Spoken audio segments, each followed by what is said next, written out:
Elle s'est rendue au Nord Kivu ainsi qu'au Sud Kivu pour s'enquérir de la situation des déplacés, la situation des sinistrés dus aux différents incendies. Elle, c'est la ministre des Affaires sociales, Action humanitaire et Solidarité nationale, Aziza Mounana. Alors, pour en parler, Edi Tchala, bienvenue. Merci Jean-David pour cette invitation et merci à vos nombreux téléspectateurs. Voilà, vous avez été du nombre, vous avez été de ceux qui ont été au niveau de Nord et Sud Kivu. Alors, quelle lecture faites-vous de ce déplacement de la ministre? Il faut signaler que c'est le tout premier déplacement.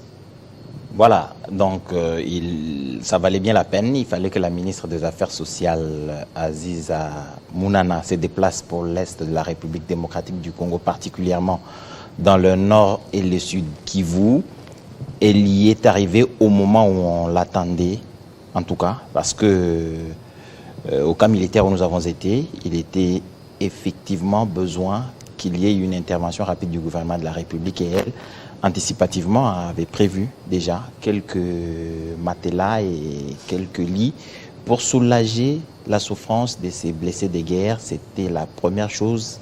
Il faut rappeler que c'était anticipatif parce qu'Aziza Mounana elle-même traîne derrière elle une très longue expérience dans ce domaine de l'humanitaire. Elle a été très souvent en contact avec les femmes militaires. Elle connaît très bien les préoccupations des militaires. Et dans la suite de la première ministre Judith Suminwa, elle est intervenue au Nord Kivu efficacement. Et je crois que les images que nous avons diffusées dans nos chaînes respectives ont témoigné de cette anticipation parce que les bénéficiaires, les militaires blessés, ont avoué que la réaction était très rapide. La première ministre est passée le jour d'avant et le jour d'après, la solution a été trouvée. Voilà, la solution a été trouvée, mais lorsque vous allez au niveau de Bukavu, c'est par rapport aux incendies. Est-ce qu'il faudra toujours continuer à enregistrer des catastrophes alors qu'il faut prendre des solutions pour mettre fin à ça? Oui, l'arrivée de la ministre des Affaires sociales, c'est en fait aux confluences de plusieurs problèmes. Il y a le problème récurrent à la guerre dans l'Est de la République démocratique du Congo qui engendre autant de blessés de guerre pour lesquels il fallait rapidement agir. Mais il y a aussi dans le Sud Kivu cette récurrence des incendies qui endeuillent les familles, mais qui en même temps ravagent les habitations qui sont pour la plupart construites en bois. Alors que la semaine passée, cette semaine d'ailleurs, c'est en début de cette semaine, que cette intervention-là du gouvernement, amenée par le directeur des cabinets de la ministre des Affaires sociales, elle-même s'étant empêchée, n'étant pas en mesure d'arriver sur les lieux, il a dépêché son directeur de cabinet. À peine, on venait de soulager la souffrance de quelques autres sinistrés. Un autre incendie s'est déclaré hier. Au niveau de la commune d'Ibanda. Voilà. Donc, c'est dire qu'il y a plusieurs problèmes qui nécessitent une intervention plus transversale.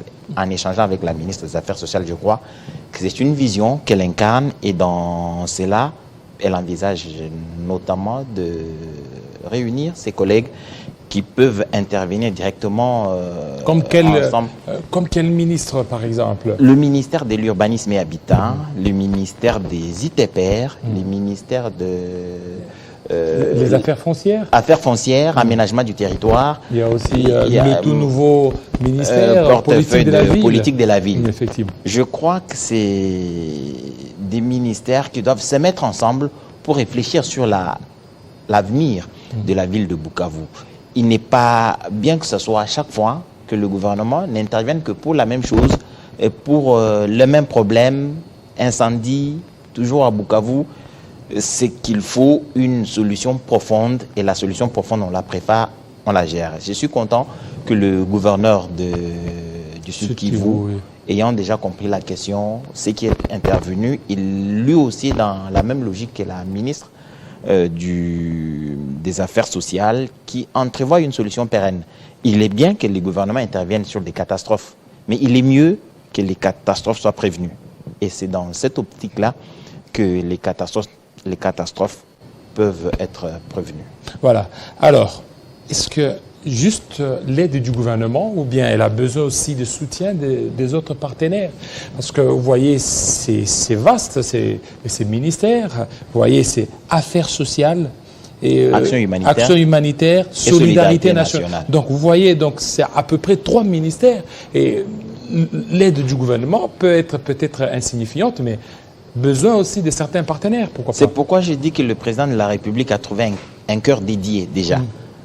Aziz Mounana, en tant que personne, avant d'être ministre des Affaires sociales, dispose d'une expérience dans le domaine de l'humanitaire. C'est dire que déjà, par sa fondation, elle travaillait à trouver des solutions aux multiples problèmes qui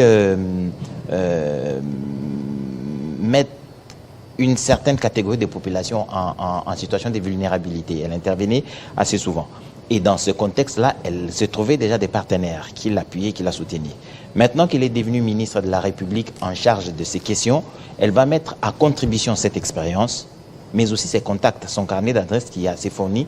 Elle va forcément mettre ses contacts à contribution, cette fois-ci dans le cadre du gouvernement de la République, parce qu'elle est bien membre du gouvernement de la République, et que cela puisse être beaucoup plus formalisé, beaucoup plus officiel.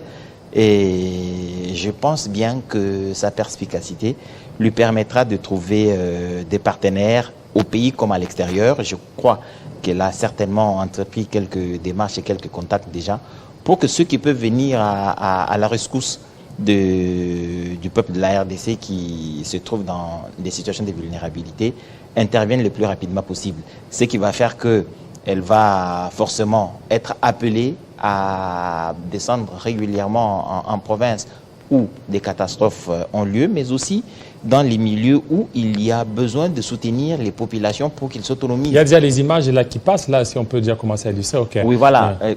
Oui, c'est donc ce que l'on disait tout à l'heure sur Bukavu, justement.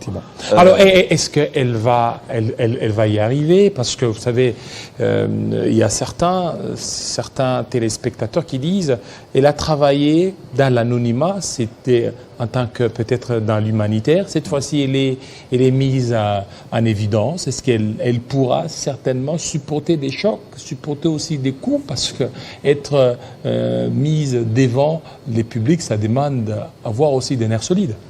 Oui, bien entendu, Aziz Mounana n'est pas née de la dernière pluie. Elle doit connaître les combats de la vie et elle connaît effectivement ce qui l'attend. De toute façon, il y a un programme du gouvernement, elle a sa part dans ce programme du gouvernement. Elle a une vision, des objectifs, un objectif général et puis des objectifs spécifiques qui concourent à atteindre cet objectif. Mais elle a aussi une stratégie. Des plans d'action existent. Et puis, elle n'est pas seule en tant que ministre. Elle est ministre de la République. Il existe un secrétariat général. Organe administratif et technique de la politique qu'elle va vouloir mettre en place. Ça se travaillera en symbiose et en harmonie pour que les objectifs soient atteints.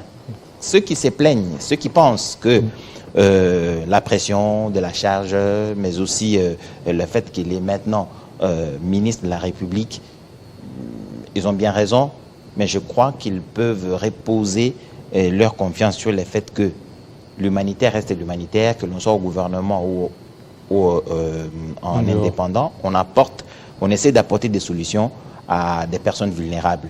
Mais cette fois, ce sont des politiques nationales qui vont être mises en place. Mais elle a, comme je le disais au tout début, un avantage comparatif. Elle n'apprend rien. Elle sait ce qu'il y a dans l'humanitaire. Elle sait ce qu'il y a dans les affaires sociales, les difficultés qu'il y a, la capacité de mobiliser les ressources. Les ressources sont du gouvernement, bien sûr, mais il faut les mobiliser aussi à l'extérieur. Sur ce point de vue, je viens de dire tout à l'heure qu'elle dispose d'un carnet d'adresses qui l'aide justement à mobiliser des ressources pour aller à la rescousse des populations vulnérables. On pense aux jeunes filles mères, on pense à tous ceux qui sont en situation de détresse et pour lesquels il faut que ce fonds soit mobilisé. Merci. Merci à vous, Edith Tiala, surtout de cette intervention. Merci, on attend encore dans les 100 jours. Hein. 100 jours, c'est pour très bientôt. Oui, c'est pour très bientôt, c'est déjà en septembre. Il faudrait bien donc que les énergies soient concentrées. Pour ne pas perdre. Merci beaucoup. Alors, on va parler de l'homosexualité tout de suite. Hein.